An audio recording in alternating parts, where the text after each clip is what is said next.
Ahora sí.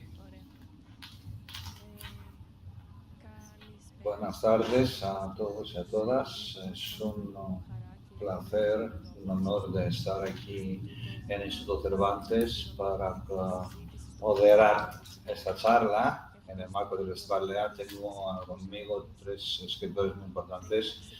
Quería empezar a dar las gracias a la editorial Carnívora por invitarme y soy muy orgulloso de estar aquí y me gusta mucho lo que hace la editorial Carnívora y así los lectores griegos han podido conocer a unas voces muy importantes de la literatura iberoamericana. Quiero antes de dar la palabra a mis invitados nomás, me llamo Papangeli. Soy periodista y directora de Solomon, que es desde el 2017 la migración está en el epicentro de nuestro trabajo. Estamos hablando sobre menores, sobre expatriados, naufragios y fenómenos de corrupción y mecanismos estatales que influyen en todo este fenómeno. Y mi trabajo de periodista sobre la migración es lo punto de referencia que tengo en común con las personas que están a mi lado, que a través de sus obras activistas, podría decir también, hablan de las desigualdades, del racismo, del trauma y del desarraigo. Conmigo tengo Brenda Navarro a mi lado. Brenda nació en México, pero lleva viviendo muchísimos años en España y como ella ha dicho, lo revisé en una entrevista suya, se siente una ciudadana de ambos países y ha estudiado sociología y en México, en la Universidad Autónoma de México, y también tiene un posgrado en género en Barcelona. Su primera novela, Casas Vacías, traducida en griego, se considera una obra maestra, una de las mejores novelas de la lengua española de las últimas décadas, traducida por lo menos a 7 idiomas y se está reimprimiendo constantemente. Y su último libro, La ceniza en la boca, ha sido publicada la obra esta por la editorial Carnívora y también ha recibido muchos premios. Yo no podría encontrar mejores palabras de hablar del trabajo de Brenda después de leer esas dos últimas novelas. Que quería decir, utilizar las palabras de la periodista española, que La ceniza en la boca y Las casas vacías representan una literatura difícil y es como cruel como la vida. Lo consideraba como una literatura del vacío, el vacío que dejan detrás los muertos y las personas que sufren. Las personas de las que Galeano había hablado, con nosotros también está Emiliano Monge, un escritor muy, muy importante. Ha estudiado ciencias políticas en la Universidad Autónoma de México, donde también fue docente. Es periodista también, colabora con varios periódicos y tiene una columna suya en El País. Su obra ha sido traducida a varios idiomas. En griego tenemos por la editorial Carnívora, un libro suyo que fue presentado en el marco del festival Las Tierras Arrasadas.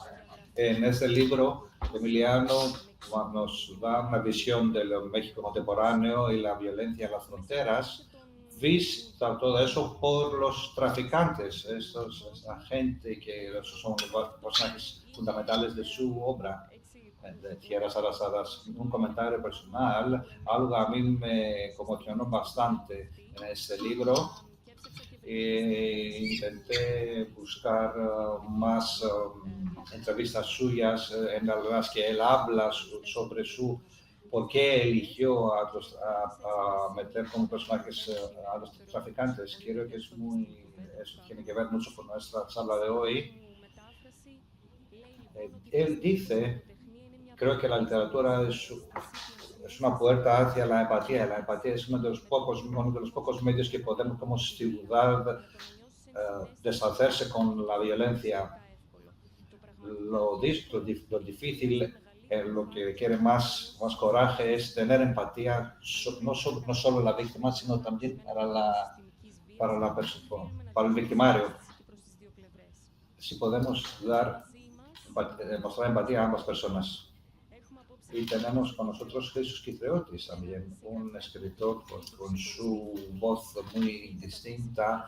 Ya ha hablado de la identidad y la noción del pertenecer a algo, sobre todo a través, dentro de ámbitos fluidos como es el ámbito de Grecia de la crisis. Él nació en Chipre y vive en Atenas.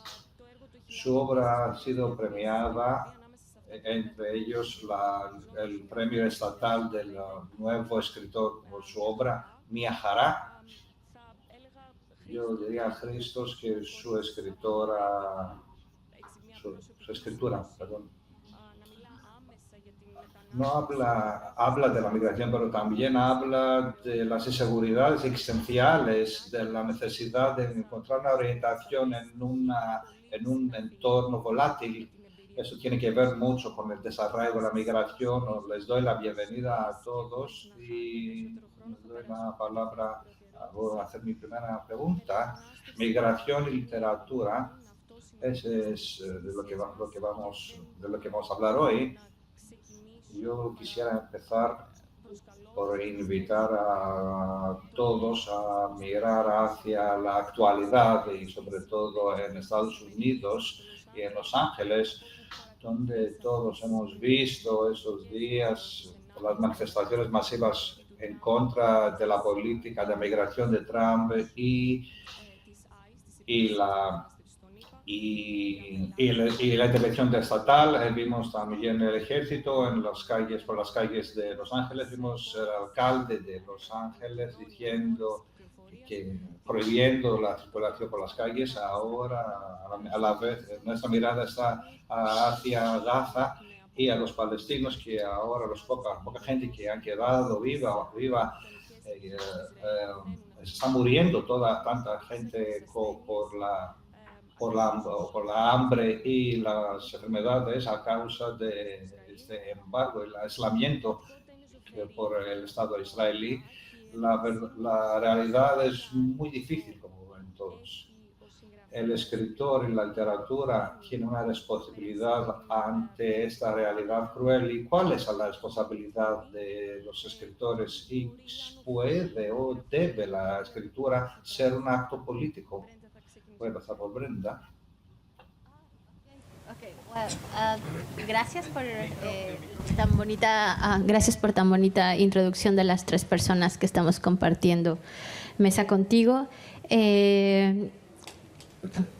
Yo creo que estamos, como comentaba ayer, viviendo un momento crítico que para mí siempre significa oportunidad de repensar el mundo como lo estamos viviendo ahora.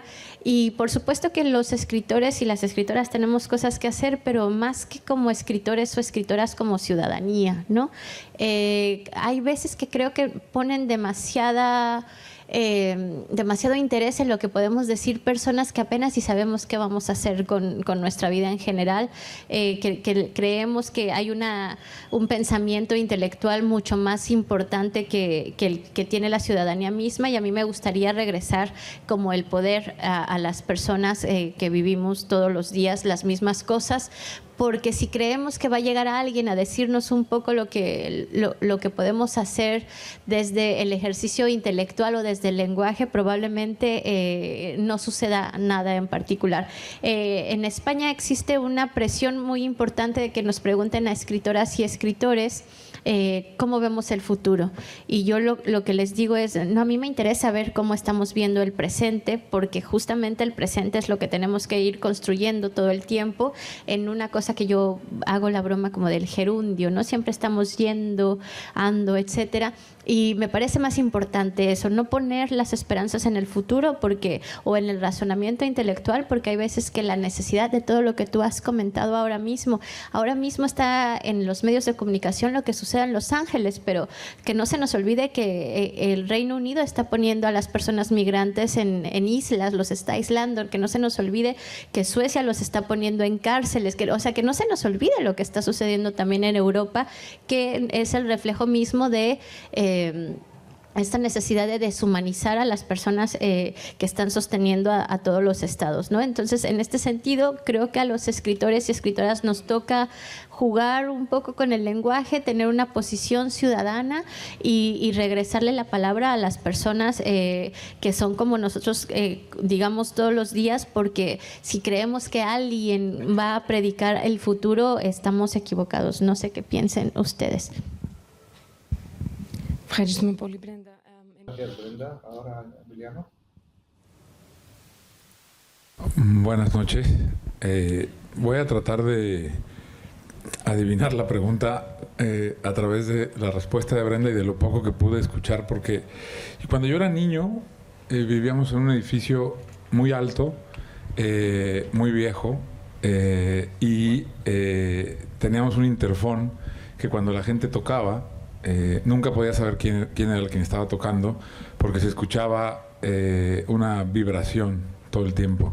Y más o menos eso es lo que escuché ahora durante toda la presentación. Yo no puedo, a diferencia de Brenda, no puedo decir qué bonito lo que dijiste de las 3 personas que están aquí, porque no sé qué dijiste de las 3 personas que están aquí. Pero sé que estamos hablando de un tema fundamental para el mundo en el que vivimos hoy en día, en presente, como dice Brenda.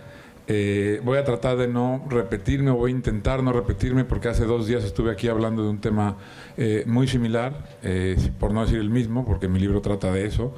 Y como dice Brenda, los escritores no somos personas de tantas ideas, tenemos algunas a las que nos aferramos, en las que creemos profundamente, pero no son tantas, ¿no?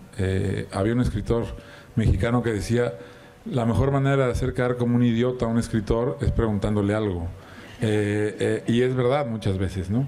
Entonces, sí, es importante lo que dice Brenda. Estamos en un mundo en el que todas las fronteras entre el primer mundo y el tercer mundo están asistiendo a unas crisis humanitarias terribles, ¿no? Está Los Ángeles y están las 20 ciudades incendiadas de Estados Unidos ahora, pero están tantos otros lugares como los que dices. Y tratando de ir un poco más allá, quiero pensar en lo que está generando esto, ¿no? Hasta hace poco la migración tenía una razón puramente económica y podíamos hablar de migración. Ahora son diásporas, son pueblos enteros por la supervivencia de una identidad, de una forma de vida, y no solamente de una familia o de una persona, ¿no? Y esto es lo que lo vincula con lo que está sucediendo en Palestina, por ejemplo, ¿no? Donde se está asistiendo en este momento, en tiempo real, a un genocidio, ¿no? Estamos viendo el intento por exterminar a un grupo de personas. No es muy distinto de lo que está sucediendo con los migrantes. Estamos asistiendo a un intento por exterminar la migración, ¿no? Y esto me parece que es alarmante y que va mucho más allá. Lo estamos queriendo como encerrar en un asunto de racismo, por ejemplo, ¿no? Y de la idea de que no se acepta el diferente, ¿no? Y por supuesto que esto es muy evidente para todos, pero detrás hay una razón económica también. Si en Estados Unidos el dinero que los migrantes ganan se quedara en Estados Unidos, si no hubiera remesas a México, esto estaría aconteciendo de modo completamente distinto.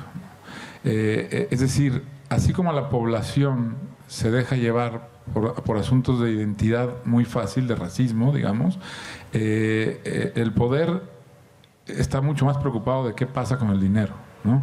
Y con esos flujos de dinero que se están enviando a los países del tercer mundo, no les gusta que esté el dinero, ¿no? Y creo que eso es tan importante para entender el fenómeno migratorio ahora como y el ascenso de las derechas, tanto eso como el racismo aparente, digamos, nada más, ¿no?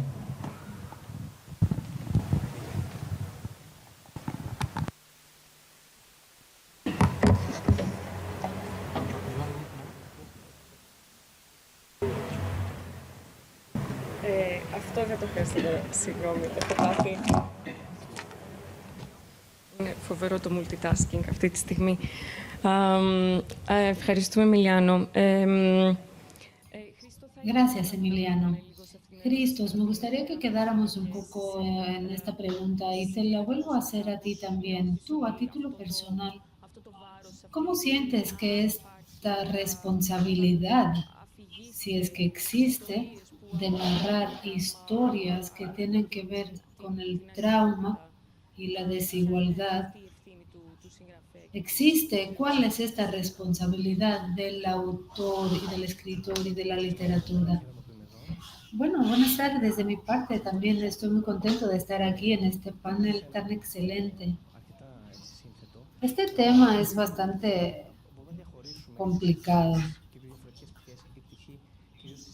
Tenemos por un lado la faceta de la pregunta inicial que hiciste: ¿en qué medida puede un autor o una autora tocar estos temas y afectar a lo que está pasando? Y luego está el autor como un personaje público, en la medida en que lo es.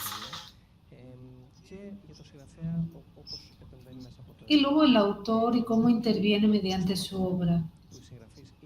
Creo que en la medida en que los autores son unas figuras públicas, y no todos lo son en la misma medida, tienen, sino una responsabilidad, pero una manera de intervenir en el diálogo público. Si es que aguanta hacerlo y después aguantar toda la erosión que acompaña a participar en el debate público. Ahora, es muy interesante la pregunta: ¿hasta qué punto lo va a hacer? Creo que hasta los autores contemporáneos más famosos no pueden tener el mismo resultado como un TikToker ahora mismo.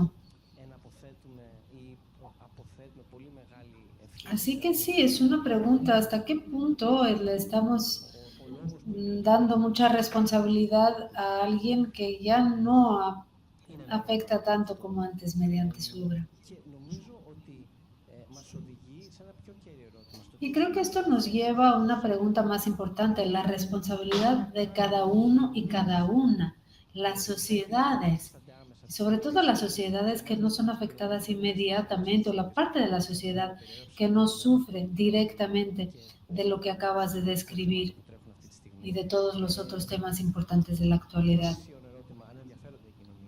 Y por supuesto, si las sociedades realmente se interesan, o si su interés puede llegar hasta el punto de afectar su comportamiento electoral, por ejemplo. Y si sí quieren cambiar algo, lo pueden cambiar, y esto por supuesto llega al corazón mismo de cómo funcionan las democracias hoy en día. Hay aspectos de la democracia que se han debilitado, y qué hemos de hacer respecto a esto. Porque la pregunta de si uno tiene responsabilidad, sea autor, artista u otro, es a lo mejor una manera de ponerle el puesto a la espalda de otro.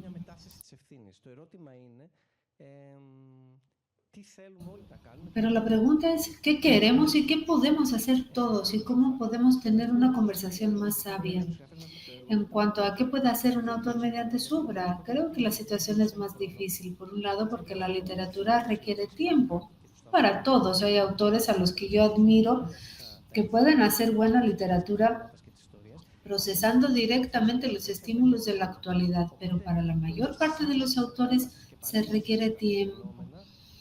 Así que intervenir de manera más directa en lo que está ocurriendo es algo que normalmente un autor no lo puede hacer mediante su obra literaria, pero quizás lo pueda hacer de una manera más profunda, más a largo plazo.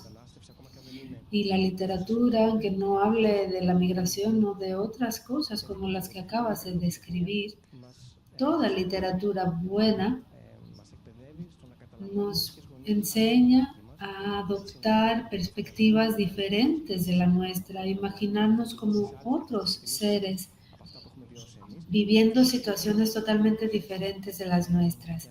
Y eso, desde luego, sienta las bases para un mejor diálogo público y para opiniones menos polarizadas y deshumanas. Perdón. Es que ahora que escuché la pregunta, gracias a que la repitió, me gustaría decir una cosa rapidísimo, perdón porque no te contesté. Y lo único que me gustaría decir es que es verdad que el escritor puede contribuir como persona, como decían, como individuo, como ciudadano, pero también es cierto que la literatura tiene un poder y no podemos renunciar al poder de la literatura, ¿no? Por supuesto, no es el periodismo. El periodismo sí puede intentar cambiar una situación de manera frontal, pero la literatura apela a algo mucho más pequeño, que es cambiar a un lector. Y ese cambio, por minúsculo que parezca, en un lector tiene un eco en lo que rodea a ese lector, tiene un eco en el lugar que ese lector ocupa en la sociedad. Y eso sí es importante tenerlo siempre presente, que ese es el poder de la literatura, y que sí hay que asumir que podemos utilizar la literatura para intentar tener ese impacto en uno, aunque sea, ¿no? En un lector como en esa intimidad que sucede, en esa confabulación que hay entre escritor y lector, ¿no? Y creo que eso es importante. La literatura sirve para cualquier cosa, y cada escritor decide qué hacer con la literatura. Pero hay una literatura que sí tiene permiso de intentar incidir en cada individuo, ¿no? Y eso era lo que quería decir, porque creo que ahora escuché la pregunta.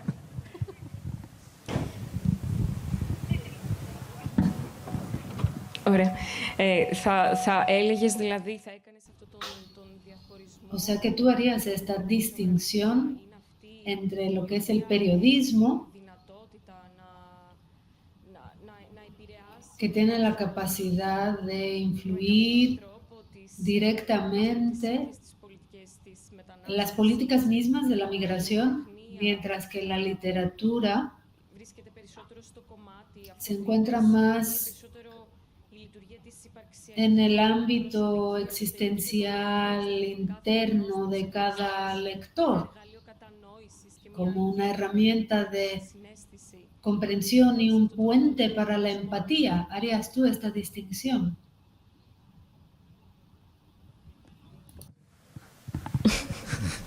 Bueno, sí, haría una distinción de ese tipo. Yo creo que hablamos de literatura, pero en general el arte, ¿no? La pintura, la escultura, la música, incluso la gastronomía, es más, incluso el stand-up comedy, casi se diría, ¿no? La posibilidad de enfrentar a otro, no solo con el otro, sino con su reflejo, ¿no? Un reflejo que nos permita ver que somos algo más que el lugar que ocupamos, ¿no? Y creo que la literatura tiene eso. Úrsula K. Le Guin decía que la literatura no era una fabulación, que cometíamos un error cuando pensábamos que era una fabulación. Decía que era una confabulación, y era una confabulación porque se necesita de dos fabulaciones para que suceda: la fabulación del escritor y la fabulación del lector.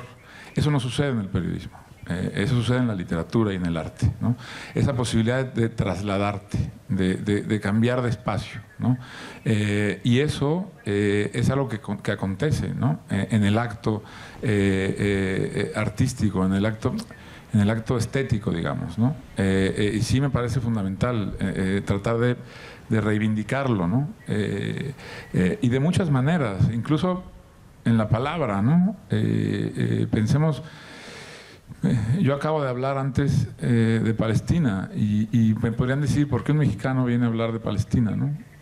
O a decir lo que opina de lo que está sucediendo en Palestina. Hay muchas razones, muchas, pero hay una fundamental, que es el hecho de que una de las cosas que el Estado de Israel le ha quitado a los palestinos es el derecho a la palabra, ¿no? Es decir, les ha arrebatado la palabra de la boca. Entonces, si no son los palestinos, si no encuentran, si no tienen la posibilidad de hablarlo los palestinos, ¿quién lo va a hablar? Pues lo podemos hablar aquellos que tratamos de ser empáticos o de entender la situación que está sucediendo, ¿no? Me parece.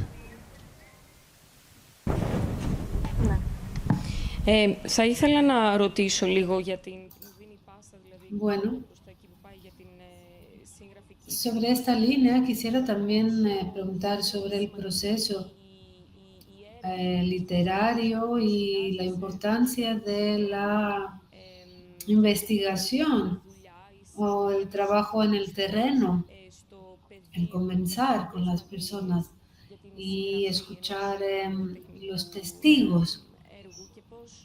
¿Qué importancia tiene esto para la obra literaria y si su proceso se afecta por esto? Brenda.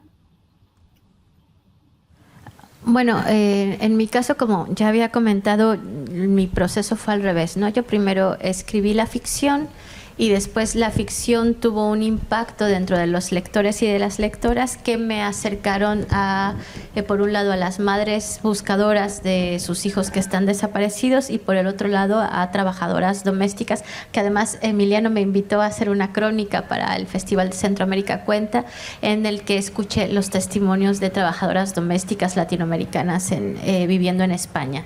Y por supuesto la realidad siempre supera a la ficción. De muchísimas maneras, ¿no? Pero a mí me gustaría como en esta escucha que estás mencionando, estaba buscando en Google 2 libros que me parecen importantísimos en tanto hablar de literatura, en tanto a escuchar no solamente lo que está sucediendo, digamos, de forma efervescente en el presente, sino también en lo que decía nuestro colega escritor, el acto de escuchar con la paciencia que requiere entender un movimiento social, político, es muy importante, ¿no? Porque ahora mismo los TikTokers en Instagram, todo parece que necesitamos tener una respuesta rápido, ya, en el momento. Y sucede un acto y de pronto ya hay como la necesidad de escribir columnas de opinión inmediatas sin el ejercicio de la reflexión. Y a mí me gusta mucho pensar que justamente el lenguaje y la literatura nos permiten hacer ese ejercicio de reflexión. Y yo ahora mismo, por la pregunta que hacías al inicio de la responsabilidad de las personas que escribimos y que somos publicadas, pensaba mucho ahora mismo en mi papel como ciudadana, como escritora, no solamente en los fenómenos migratorios que, como dice Emiliano, todo tiene que ver con dinero. El control migratorio es un gran negocio, es el gran negocio del siglo XXI. Cada espacio en donde hay migrantes necesita mucho dinero, incluso para mantener a esas personas encerradas. Nada es gratuito, todo tiene una razón y eso está generando muchísimo dinero, ¿no? Eso lo tengo un poco más claro en España, pero por supuesto que en Estados Unidos sucederá igual y en todos los otros países. Pero hay dos libros que me gustaría poner en la mesa justamente sobre la responsabilidad de quienes estamos pensando en el lenguaje y en cómo afecta a un lector o podemos generar como ciudadanía. El orden del día, no sé pronunciarlo en francés, ustedes me van a disculpar, de Eric Bouillard, que habla justamente del ascenso de Hitler y cómo la gente con mucho dinero, los empresarios y los políticos lo permitieron. No fue como que Hitler de pronto llegó y dijo, con permiso, ya voy a tomar el poder. Hubo una complicidad muy grande. Y el otro libro que acaba de salir en español, no sé si en griego está publicado, que se llama Febrero de 1933, El invierno de la literatura, que está escrito, es que no encuentro el nombre, pero por un alemán, en el que es muy interesante porque nos cuenta los días previos al ascenso de Hitler y después cómo cada escritor va tomando posición sobre lo que está sucediendo. Hay quienes no lo creen, hay quienes se exilian inmediatamente, hay quienes esperan a ver qué sucede, hay quienes defienden férreamente la literatura como una institución y tienen miedo de perder sus trabajos como secretarios de academias, y hay permítanme hacer este resalto, y hay escritoras que dicen ni un paso con Hitler, ¿no? Y eso me pareció como muy importante. Y estos dos libros me parecen como una llamada de atención a nosotros justamente por lo que pasa en Gaza, por lo que pasa en Estados Unidos, por lo que pasa seguramente aquí, que no conozco muy bien, pero aquí también hay fenómenos migratorios importantes, por lo que pasa en España. Entonces, sí hay una responsabilidad. La literatura sí cambia. A mí estos dos libros me han hecho sentir una responsabilidad de yo qué voy a hacer en el momento en el que me tenga que poner de un bando, ¿no? ¿De dónde voy a estar? En el lado correcto de la historia. ¿Qué significa el lado correcto de la historia? ¿Qué significa ser buena persona? ¿Qué significa utilizar el lenguaje para ser críticos con los actos tan terribles que están sucediendo y dejar de creer que porque estamos defendiendo un pedazo mínimo del presente vamos a permitir que pasen cosas tan terroríficas? Además, y cierro aquí la participación de cómo la literatura puede cambiar. Todas las nuevas generaciones que están viviendo estos fenómenos tan horribles contra las personas migrantes están pensando con el lenguaje y van a escribir grandes novelas, estoy segura, si nosotros permitimos que exista eso y le damos el derecho a la cultura de ejercerse, ¿no? Insisto, como estos espacios. Y ya cierro acá, no sé a quién le toca la palabra.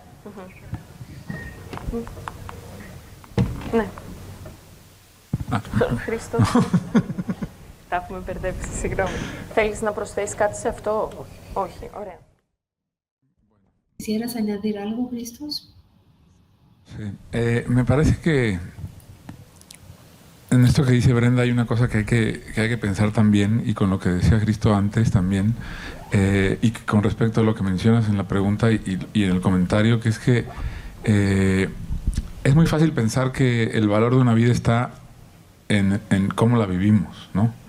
Pero el valor de una vida también está en el derecho a contarla. Es decir, una vida importa por cómo se vive, pero también por si tenemos o no el derecho a contar nuestra propia vida, ¿no? Es decir, si alguien tiene el derecho al testimonio, ¿no? Y eso tiene que ver con la escucha, ¿no? Es fundamental que las personas tengan el derecho a contar qué fue, ¿no? Qué vivieron, cómo vivieron. Y eso es algo que se le está quitando a muchísimas personas y que se le quita a los migrantes, ¿no? Entonces, por supuesto, el periodismo escucha, pero la literatura también escucha. Porque una cosa es la escucha y otra cosa es qué haces con esa escucha, ¿no? ¿En qué la transformas? La puedes ofrendar tal cual la escuchaste, la puedes compartir como la escuchaste, que es el periodismo, ¿no? Pero también puedes serle fiel de otra manera, ¿no? A lo que escuchaste. No necesariamente contando tal cual las palabras que escuchaste, sino tratando de trasladar o de condensar una serie de historias en una sola, ¿no? Una serie de vidas en vidas similares, ¿no? Pero que tengan cabida en la literatura. ¿Cómo trasladas eso, ¿no? Serle fiel de algún modo a lo que escuchaste, y eso sí es fundamental tanto en el periodismo como en la literatura, me parece, ¿no? Y esto me parece que es necesario cuando hablamos de una literatura que se relaciona con la realidad. Estoy completamente de acuerdo en lo que decía Cristo también, que hay quien puede reaccionar de manera inmediata a la noticia, a la actualidad, y convertirlo en literatura. Hay quien necesita años. Hay gran literatura que nace 20 o 30 años después de que algo sucedió. Para seguir hablando del Tercer Reich, pensemos en Sebald, por ejemplo, ¿no? O en toda esa generación. Necesita un tiempo enorme para tratar de deglutir y llevar a algo, ¿no? A literatura lo que pasó. Pero también hay quien puede reaccionar en el instante, ¿no? Y quien no puede reaccionar, quien no tiene la ventaja del tiempo, tiene que encontrar esa ventaja en algo más. Si no es en el tiempo, en el lenguaje, por ejemplo, ¿no? ¿Y qué haces con el lenguaje, con esos testimonios? ¿Cómo los modificas con el lenguaje sin que los estés traicionando, ¿no? Y al mismo tiempo no los estés llevando tal cual a la literatura? O con el espacio, ¿no? Tú puedes contar lo que te contaron en Chiapas como si te lo hubieran contado en Oaxaca, y con ese solo movimiento espacial estás generando ficción. O puedes decir que lo que te contaron el 14 te lo contaron el 17, y con solo ese movimiento estás también generando ficción. Es decir, hay muchas maneras de no traicionar lo que te fue contado, ¿no? Y llevarlo a la literatura, ¿no? Έχω σημειώσει 3 λέξεις, κάπως δεν το είχα στο νου να αναφερθούμε σε αυτό. He anotado 3 palabras que no pensaba comentar, pero como salieron en la discusión, ahí está: tiempo, velocidad y redes sociales. Estamos viviendo en la era de TikTok. Y vi que sus referencias a eso es negativa. Bueno, negativa, como si fuera un mundo diferente que funciona bajo reglas diferentes de los autores literarios. También para nosotros, los periodistas, es un arma de doble filo. Ahora mismo es un medio, un puente para transmitir a las personas que están en estas redes la información que queremos, pero a la vez nos quita tácticas periodísticas que tienen que ver con formas más largas, con más profundidad y menos velocidad.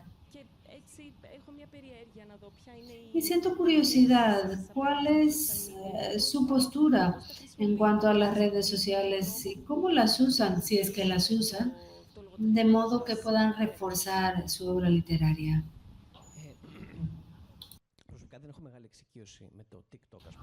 Bueno, yo no estoy muy familiarizado con TikTok, por ejemplo.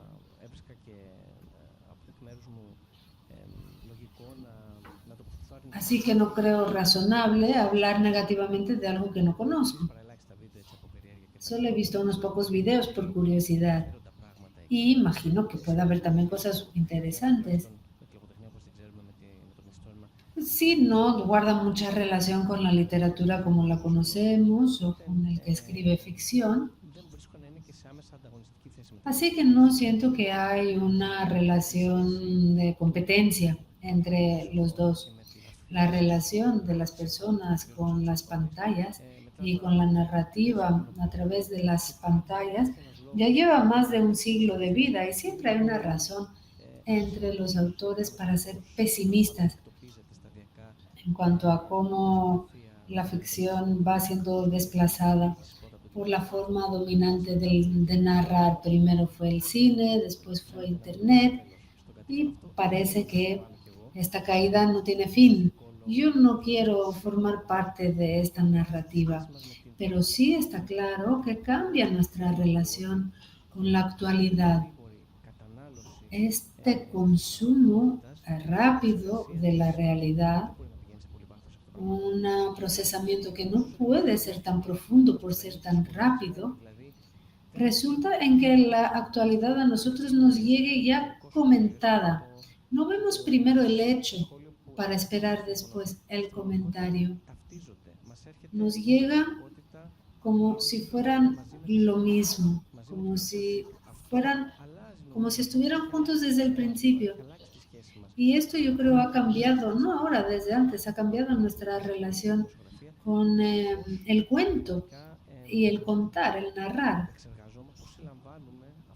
El cómo percibimos lo que pensamos que es la realidad. De todos modos, no creo que tengamos el tiempo para verificar los hechos en todo aquello que nos dicen. No tenemos el tiempo ni siquiera para pensar quién nos está contando lo que nos está contando, por qué. Realmente ha empezado a desvincularse la realidad de cada uno de nosotros que consumimos la actualidad. No diría que soy negativo, pero como que no sé muy bien qué hacer con todo este cambio constante de los medios y las redes. Brenda, Emiliano, ¿podemos considerar estas redes sociales como un aliado de la literatura, al menos en el contexto de la conversación que estamos teniendo hoy? En cuanto a la responsabilidad que todos estamos de acuerdo que tiene la literatura de cara a la sociedad y temas como la migración?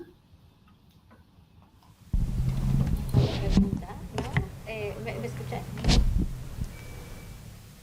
Ok, vaya pregunta. Esto merece como 10 tesis doctorales con diferentes perspectivas. Yo siempre estoy a favor de lo nuevo.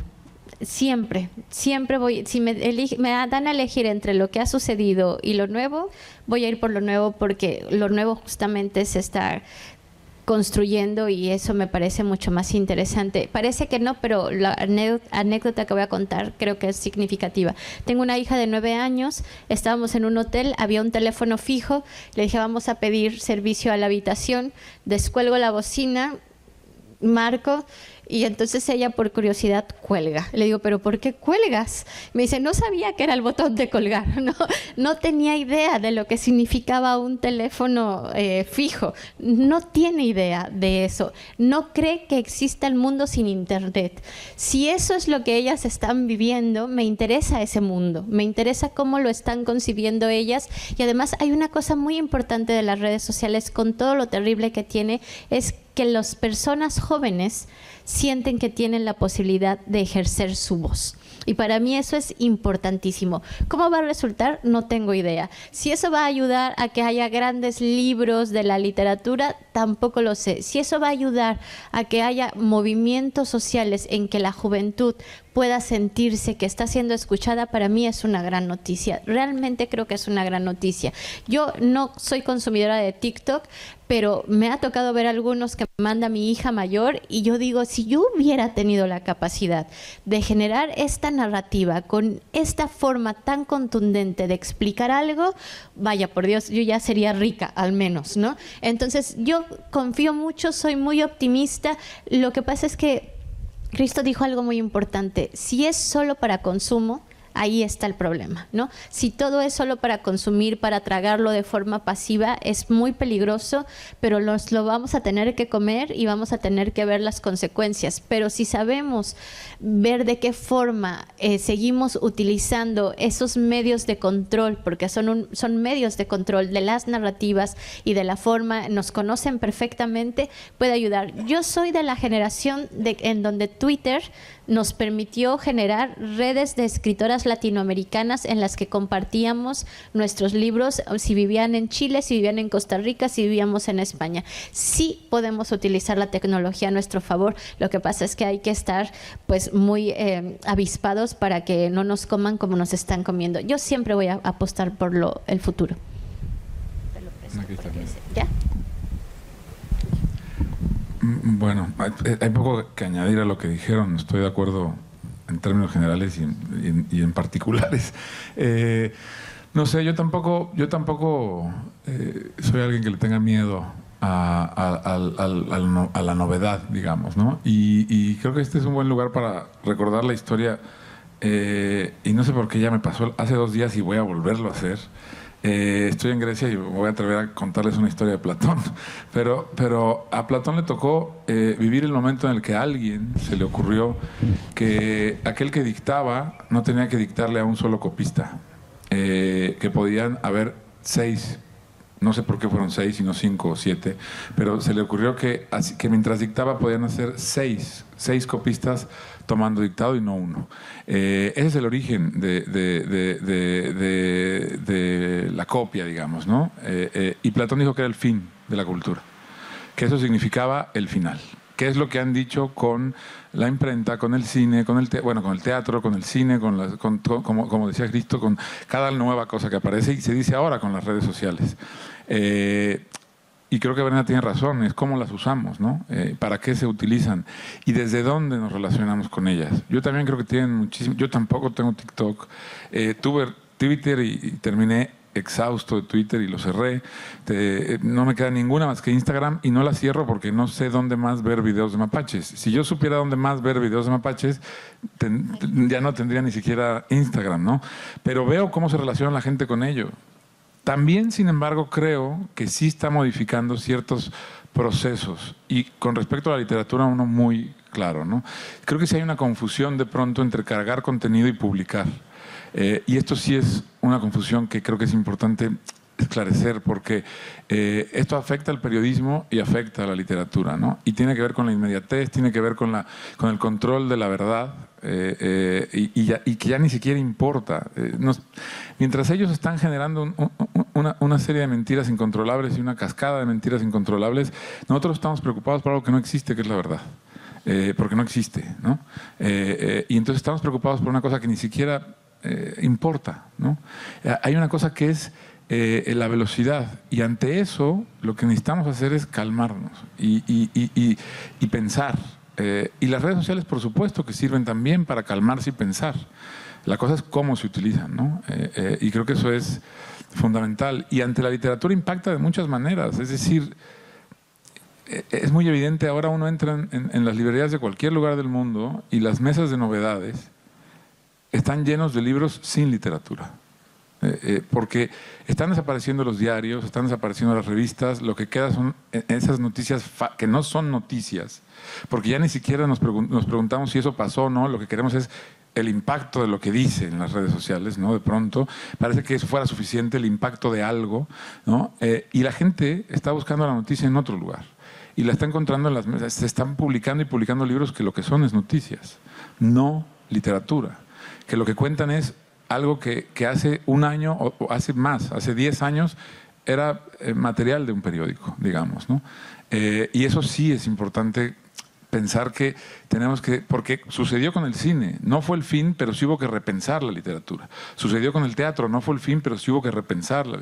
Y no es que haya que tener miedo, la literatura también aprende de esos medios, ¿no? Es decir, antes del cine la literatura solo se contaba así. Gracias al cine se puede contar en planos que inventó el cine, ¿no?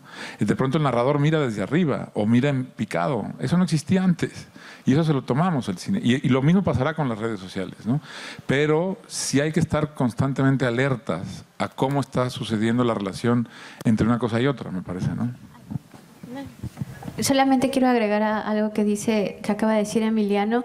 Yo en realidad creo que me acabas de dar como el atisbo. Yo creo que lo que está en crisis no es la literatura ni el lenguaje, sino la función de los medios de comunicación, que eso es ahí donde sí creo que hemos perdido la batalla, ¿no? La búsqueda de la verdad, ya no hay periodismo de investigación. Por supuesto, si los medios de comunicación son corporaciones, quieren generar su propia verdad, creo que ahí es en donde necesitamos poner el ojo. La literatura yo la siento, la verdad, hasta ahora bastante salvada, ¿no? Costará un poco más de trabajo al mercado editorial, pero ese es problema del mercado editorial, no me interesa, pero sí creo que los medios de comunicación es en donde tenemos como que recuperar qué verdades se cuentan y cómo se cuentan, y ahí sí creo que ya no nos importa, como dice Eduardo, qué es verdad y qué, Emiliano, primera noticia fake que acabo de hacer, que es verdad. Exacto, segunda. Creo que ahí es en donde tendríamos que exigirle al Estado y a las corporaciones que volvamos a hacer periodismo de investigación, porque ahora mismo cualquier cosa parece que es noticia y no todo es noticia, ¿no? Ya, solo quería decir eso. Ναι, είναι αλήθεια ότι η ελευθερία του τύπου σήμερα... Es verdad que la libertad de la prensa ahora está bajo peligro. Estamos en el país de la democracia. Hace un mes unos datos hablaban de los Reporteros Sin Fronteras, hablaron de la posición de Grecia en relación con la libertad de la prensa. Está en el último puesto en Europa y es algo, no tenemos mucho tiempo. Este proceso ya dura bastante. Yo quería dar la palabra a ustedes si hay alguna pregunta o algún comentario.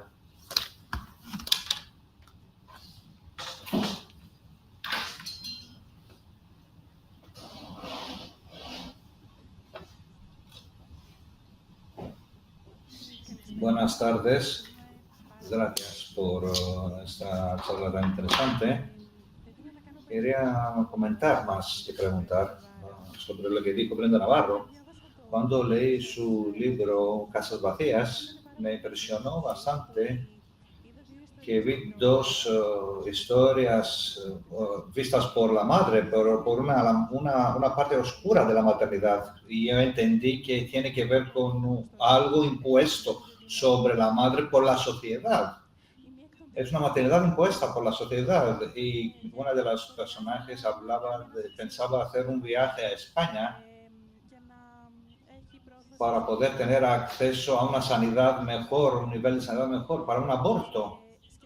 Y estuve pensando, cuando leí la historia del primer personaje, mientras ella pensaba todo lo que pensaba, que una parte oculta de la migración es esta, justamente, es la de las mujeres que están en busca de un refugio para tener un aborto y una calidad mejor de sanidad, de una calidad que no tienen en su propio país. Mi comentario es este. Yo quiero dar las gracias por hablar de esto, porque en la literatura poca gente ha hablado de eso. Es importante estar en contacto con estos asuntos. Muchas gracias, no tengo nada que responder, muchas gracias. Pero salud pública para toda Europa, ¿no?